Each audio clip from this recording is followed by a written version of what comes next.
जिजाऊ मातेनं छत्रपती शिवाजी महाराजांना घडवलं. त्यांच्या नावाविषयी देशातील प्रत्येक नागरिकांच्या मनात आदराचं स्थान आहे. त्यांच्या नावानं कंत्राटदार कंपनी काढून एखादा कंत्राटदार भ्रष्टाचार करीत असेल तर राज्य सरकारनं त्याला जिजाऊंचं नाव तरी वापरू दिलं नाही पाहिजे. त्यानं केलेल्या भ्रष्टाचाराची चौकशी केली पाहिजे, अशी मागणी भाजपचे माजी केंद्रीय मंत्री कपिल पाटील यांनी केली आहे. त्यांनी निलेश सांबरे यांच्या नावाचा उल्लेख न करता त्यांच्यावर निशाणा साधलाय.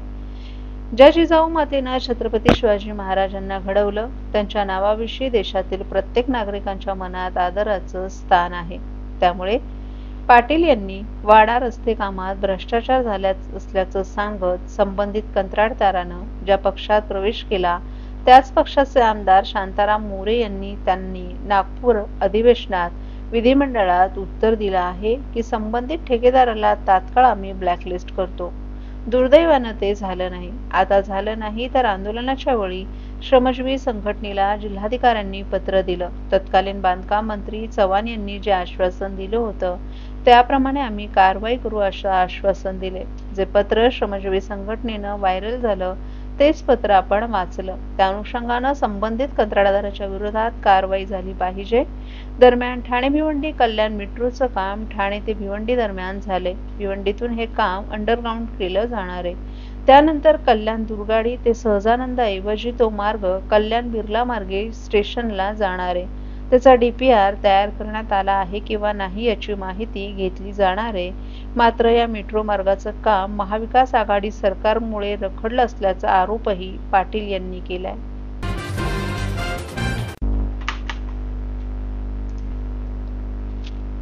मुख्यमंत्री देवेंद्र फडणवीस यांच्या मार्गदर्शनाखाली आणि मुख्यमंत्री सचिवालय, मुख्यमंत्री सहाय्यता निधी तसंच धर्मादाय रुग्णालय मदत कक्ष यांच्या संयुक्त विद्यमानं आज ठाणे शहरात मुख्यमंत्री सामुदायिक आरोग्य शिबिराचं आयोजन करण्यात आलं होतं. या उपक्रमास कोकण पदवीधर मतदारसंघाचे आमदार निरंजन डावखरे यांचा पुढाकार लाभला, ज्यामध्ये गरजू नागरिकांपर्यंत मोफत आणि दर्जेदार आरोग्य सेवा पोहोचवण्याच्या उद्देशानं दर महिन्याच्या शेवटच्या रविवारी हे शिबिर आयोजित करण्यात येत आहे. आजच्या शिबिरात 2500 पेक्षा अधिक नागरिकांनी नोंदणी केली, तर शिबिरात अनेक चाचण्या आणि रोगनिदानही करण्यात आलं. यावेळी तज्ज्ञ डॉक्टरांकडून सविस्तर तपासणी करून आवश्यक रुग्णांसाठी शस्त्रक्रियेची सुविधा पुरवण्यात येणार आहे. यामध्ये आज रक्त, लघवी आणि ECGची तपासणी आणि आयुष्यमान भारत कार्ड नोंदणी करण्यात आली. शिबिराजवळ पंतप्रधान नरेंद्र मोदी यांच्या मन की बात या कार्यक्रमाचं थेट प्रक्षेपण करण्यात आलं, ज्याला नागरिकांनी विशेष असा प्रतिसाद मिळाला. या कार्यक्रमाच्या उद्घाटनाप्रसंगी सहकार विद्या प्रसारक मंडळ, सेकंडरी स्कूलचे पदाधिकारी, मान्यवरही उपस्थित होते, ज्यामध्ये संस्थेचे अध्यक्ष डॉक्टर अमोल भानुशाली, उपाध्यक्ष चंद्रकांत विघाटे, सचिव मधुकर पाटील, खजिनदार प्रदीप म्हात्रे यांनी विशेष हजेरी लावली. तसंच यावेळी ठाणे जिल्हा भाजपमधील अनेक मान्यवरही उपस्थित होते. ठाणे जिल्हा माजी महापौर अशोक भोईर, माजी ठाणे शहर जिल्हा अध्यक्ष संजय वाघोले, कोकण पदवीधर प्रकोष्ठचे सचिव मोरे, माजी नगरसेवक डॉक्टर मडवी, माजी नगरसेवक मनोहर डोंबरे तसंच अनेक पदाधिकारी आणि मान्यवर कार्यकर्तेही उपस्थित होते. यावेळी हृदयरोग, छातीविकार, ज्यामध्ये फुफ्फुस तपासणीसाठी विशेष सेवा उपलब्ध करावी अशी मागणी डॉक्टर भानुशाली यांनी केली. आरोग्य सेवा ही प्रत्येक नागरिकांचा मूलभूत हक्क आहे आणि ती सुलभपणे सर्वांपर्यंत पोहोचावी यासाठी राज्य सरकार कटिबद्ध असल्याचं मान्यवरांनी सांगितलं. या उपक्रमामुळे दुर्बल, मध्यमवर्गीय आणि गरजू नागरिकांसाठी मोठा दिलासा मिळाला असून राज्य शासनाच्या आरोग्यविषयक प्रयत्नांप्रती नागरिकांनी समाधान व्यक्त केलं. महाराष्ट्रातील भगिनींना आधार देणारी राज्य शासनाची मुख्यमंत्री माझी लाडकी बहीण योजना. या योजनेअंतर्गत अल्प उत्पन्न गटातील 21 ते 65 वयोगटाच्या भगिनींना मिळणार दरमहा 1500 रुपयाची मदत. अर्ज करण्यासाठी 31 ऑगस्ट 2024 पर्यंत मुदतवाढ. कुटुंबाचं वार्षिक उत्पन्न 2.5 लाख रुपयांपेक्षा कमी असलेल्या महिला पात्र. कुटुंबाकडे पिवळं किंवा केशरी रेशन कार्ड असल्यास उत्पन्नाचा दाखला आवश्यक नाही.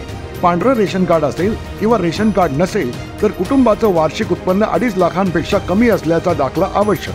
योजनेसाठीचा ऑनलाईन अर्ज नारी शक्ती दूत ॲपवरून किंवा पोर्टलवर भरता येईल. ज्या भगिनींना ऑनलाईन अर्ज भरता येत नसेल त्यांच्यासाठी अंगणवाडी, ग्रामपंचायत, वॉर्ड ऑफिस, सेतू सुविधा केंद्रामध्ये किंवा आशाताई बचत गटाच्या CRP यांची मदत उपलब्ध। आता आपल्याला अभिमानाने म्हणता येईल, सुखी आणि सुरक्षित आहे माझी लाडकी बहीण।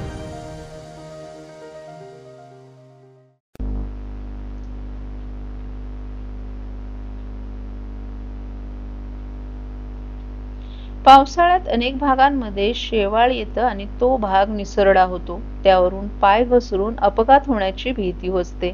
अशाच प्रकारे ठाण्यातील कोकणेपाडा परिसरातील बिरसा मुंडा चौक ते काशीनाथ घाणेकर चौक दरम्यान पदपथ आणि सायकल ट्रॅक जवळ आलेल्या शेवाळामुळे अपघात होण्याची भीती व्यक्त होते।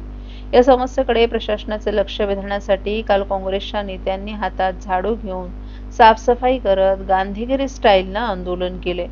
कोकणेपाडा परिसरातील बिरसा मुंडा चौक ते काशीनाथ घाणेकर चौक दरम्यान पदपथ आणि सायकल ट्रॅकची उभारणी पालिका प्रशासनानं केली आहे। संजय गांधी राष्ट्रीय उद्यानाचा परिसर असल्यानं हा परिसर हिरवागार आहे, त्यामुळे सकाळ आणि संध्याकाळच्या वेळेत अनेक जण इथे फेरफटका मारण्यासाठी येत असतात। काही जण सायकल ट्रॅकवर सायकल चालवतात, त्यामुळे सकाळ आणि सायंकाळी इथे नागरिकांची वर्दळ असते। या भागातील पदपथ आणि सायकल ट्रॅक जवळ आलेल्या शेवाळ्यानं अपघात होण्याची भीती आता व्यक्त होते। या शेवाळामुळे हा परिसर निसरडा झालाय। शेवाळाच्या निसरड्या थरामुळे सकाळ आणि संध्याकाळी फेरफटका मारण्यासाठी येणारे ज्येष्ठ नागरिकांसह अनेक तरुण नागरिक घसरून पडतायत। बदलतं ठाणं अशी घोषणा करणाऱ्या महापालिकेचा या परिसराकडे मात्र साफसफाईच्या बाबत पूर्णतः दुर्लक्ष आहे। या विरोधात आता काँग्रेसचे ठाणे शहर अध्यक्ष विक्रांत चव्हाण, प्रवक्ते राहुल पिंगळे यांच्यासह कार्यकर्त्यांनी रस्त्यावर उतरून गांधीगिरी स्टाईलनं आंदोलन केलं। नागरिकांच्या तक्रारी लक्षात घेत ठाणे काँग्रेसचे अध्यक्ष विक्रांत चव्हाण आणि प्रवक्ते राहुल पिंगळे यांनी आपल्या कार्यकर्त्यांसह स्वतः झाडू हातात घेऊन पदपथ आणि सायकल ट्रॅकची साफसफाई केली, तसंच ब्लिचिंग पावडर टाकून स्वच्छतेचाही संदेश दिला। यावेळी ठाणे काँग्रेसचे पदाधिकारी आणि कार्यकर्तेही मोठ्या संख्येनं या आंदोलनात सहभागी झाले होते। या उपक्रमामुळे एकीकडे प्रशासनाच्या हलगर्जीपणावर प्रकाश पडलाय, तर दुसरीकडे राजकीय जबाबदारीनं काँग्रेस पक्षाकडून जनतेसाठी पुढाकार घेतला जातोय। महानगरपालिका प्रशासनाला सांगतोय की या ठिकाणी योग्य ती व्यवस्था केली पाहिजे, परंतु कुठल्याही प्रकारची व्यवस्था या ठिकाणी केली गेली नाही। त्यामुळे ठाणे काँग्रेस या ठिकाणी रस्त्यावरती उतरलेली आहे। आम्ही या ठिकाणी स्वखर्चाने ब्लीच पावडर या ठिकाणी टाकलेली आहे आणि ब्लीच पावडर टाकून हा पूर्ण पदपथ आम्ही या ठिकाणी साफ केलेला आहे। परंतु ठाणे महानगरपालिका प्रशासनाला आमचा इशारा आहे की ठाणे नगरपालिकेचे नगर अभियंता असतील, ठाणे महानगरपालिकेचे उपायुक्त असतील, ठाणे महानगरपालिकेचे अतिरिक्त आयुक्त असतील, या विभागाचे सहाय्यक आयुक्त असतील किंवा इकडचे CSI असतील, की हा विषय त्यांनी गांभीर्याने या ठिकाणी घेतला पाहिजे। पुढच्या रविवारपर्यंतचा अवधी यांना ठाणे काँग्रेसच्या माध्यमातून देण्यात येतोय की सुस्थितीत आणि चालण्यायोग्य या ठिकाणी हा पदपथ असेल, सायकल ट्रॅक असेल, हा ठिकाणी झाला पाहिजे। अनावश्यक वाढलेली ती झाडी आहे त्या ठिकाणी काढून टाकली पाहिजे। तुम्ही सांगतो की स्मार्ट सिटी मिशनच्या अंतर्गत कचऱ्याचे डबे लावलेले आहेत, ते त्या ठिकाणी कोडमडलेले आहेत, झाडांच्या कापण्या त्या ठिकाणी झालेल्या नाहीतर ठाणे काँग्रेस रविवारपर्यंत या गोष्टी जर घडल्या नाहीत तर या ठिकाणी या अधिकाऱ्यांसाठी एक स्पर्धा आयोजित करेल की या अधिकाऱ्यांनी त्या ठिकाणी कोकणी पाड्यापासून ते बिरसा मुंडा चौकापर्यंत आम्हाला चालून दाखवायचं आणि ठाणे काँग्रेसच्या माध्यमातून 5,000 रुपयाचं बक्षीस या अधिकाऱ्यांना या ठिकाणी देण्यात येईल।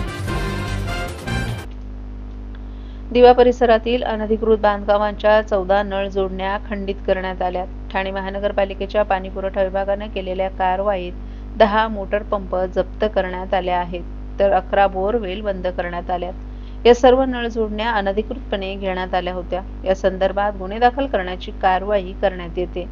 अनधिकृत बांधकामांना पाणी पुरवठा दिला जात असल्यास त्याची कागदपत्र तपासण्यात यावीत, तसंच बांधकाम अवैध असल्यास नळ संयोजन तात्काळ खंडित करण्यात यावं। त्याचप्रमाणे महापालिकेच्या जलवाहिनीवरून अवैधरित्या नळ संयोजन घेतले असल्यास तेही तातडीनं खंडित करावे असे निर्देश महापालिका आयुक्त सौरभ राव यांनी पाणी पुरवठा विभागास दिले आहेत।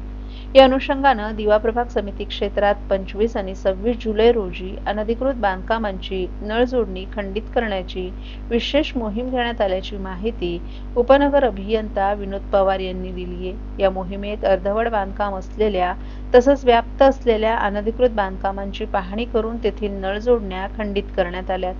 तर पंपही जप्त करण्यात आले असून काही ठिकाणी बोरवेलही बंद करण्यात आल्याचं पवार यांनी सांगितलं. दिवा प्रभाग समिती क्षेत्रात शीळ महापे रोडवर परिसर, दातिवली रोड, शांतीनगर, मुनीर कंपाऊंड या भागांमध्ये ही कारवाई करण्यात आली आहे.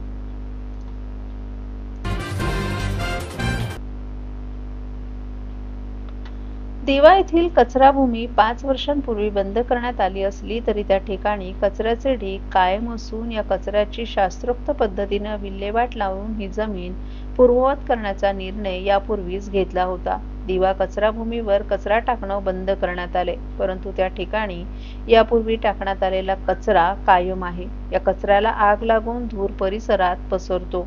या ठिकाणी मिथेन वायूचं प्रमाणही अधिक प्रमाणात आढळून आले. त्यामुळे कचराभूमी बंद झाली असली तरी येथील लोकांचा त्रास काही कमी झाला नाही. ही कचराभूमी बंद केल्यानंतर तेथील कचरा हटवून ती जमीन पूर्ववत करण्याचा निर्णय पालिका प्रशासनानं घेतला होता.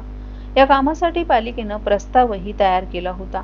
या कामासाठी पालिकेनं निविदा प्रक्रिया राबवून ठेकेदाराला कामाचा कार्यादेश नुकताच दिलाय. दिवा कचराभूमीवर साठलेल्या कचऱ्याचं वर्गीकरण केलं जाणार आहे. ओला, सुका कचरा आणि माती वेगळी केली जाणार आहे. तसंच येथील कचऱ्याची शास्त्रोक्त पद्धतीनं विल्हेवाट लावली जाणार आहे. यानंतर ही जमीन पूर्ववत केली जाणार आहे. यासाठी 1.5 वर्षाचा कालावधी लागण्याची शक्यता आहे. या कामासाठी तब्बल 77 कोटींचा खर्च केला जाणार आहे. या ठिकाणी आजच्या घडीला 11 लाख मेट्रिक टन कचरा असल्याचा दावाही पालिकेनं केलाय. 1.5 वर्षानंतर ही जमीन पूर्वी जशी होती तशीच मोकळी करून दिली जाणार आहे. या वृत्तास ठाणे महापालिकेचे उपायुक्त मनीष जोशी यांनीही दुजोरा दिलाय. तसंच ही जमीन खासगी मालकीची आहे, मात्र त्या जमिनीवर जैवविविधता उद्यान उभारण्याचे आम्ही प्रस्ताव देणार असल्याचंही त्यांनी स्पष्ट केलंय.